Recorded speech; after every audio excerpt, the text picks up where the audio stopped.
ስማ አንተ ዮናስ ና ይሄን ቃጠብ እንዴ እማዬ ሴቷ አለች አይደል እሷ አታጥብም መልስ አትመልስልኝ አዘዝከው አይደል ተነስና ጠብ እማዬ ደግሞ ለሷ ታዳያለሽ ተነስ አንተ ተነስና ጠብ ይያለው ምን አይነት ጥጋብ ነው እሰይ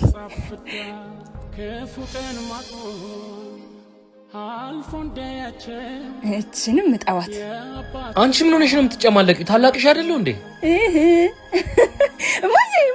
እማዬ እቺ ልጅ አለቃትም ቆይ አንተ ልጅ ለምንድን ነው ማታዋት የምትሰራውን ስራ ያያየሽ አይደል እንዴ እማዬ እኔ እዚህ ቤት እንደታላቅ አልከበርሽ ተዋት በቃ ሰሞኑን ያለችበትን ታውቂለ እንዴ ያለችበትን አውቃለሁ ግን ምንም ከባድ አይደለም ምኑ ነው ከባድ ያለው ነው መማር የምፈልገውን ኮርስ አጥቼ እናቴ ቤት መቀመጤ ነው ከባድ ያለው እና አንቺ ምን ቤት አስቀመጠሽ ምን ታርክ የማትፈልገውን ትማር እኔ እንደዛ አላልኩም በአዲስ አበባ ውስጥ በመሃል 4 ኪሎ የ33 ዓመት ልምድ ባለቤት የሆነው ሲፒዩ ቢዝነስ እና ኢንፎርሜሽን ቴክኖሎጂ ኮሌጅ በስራው ዓለም ተፈላጊ አንቺም የምትፈልጊያቸውን ኮርሶች ማግኘት ትችላለሽ እኔ እኮ በዲግሪ ኮምፒውተር ሳይንስ ነው መማር የምፈልገው ታውቂለ ምን እሱ ብቻ በቢዝነስ ማኔጅመንት በማርኬቲንግ ማኔጅመንት በአካውንቲንግ ኤንድ ፋይናንስ በዲግሪ ፕሮግራም ያስተምራል ኧረ እባክህ አዎ በቴክኒክና ሙያ ደግሞ በማርኬቲንግ ሴልስ ማኔጅመንት አካውንቲንግ ኤንድ ፋይናንስ በዌብ ዲዛይን ዳታቤዝ አድሚኒስትሬሽን በሃርድዌር ኔትወርኪንግ ሰርቪስ በሂውማን ሪሶርስ ማኔጅመንት በሬሚዲያል ፕሮግራም ደግሞ ሶሻልም ናቹራልም ተቀብለን ማስተማር ጀምረናል ሲፒዩ ኮሌጅ ከተማራችሁ የትም ቦታ ብትሄዱ እጃችሁን ስመው ይቀበሏችኋል እማዬ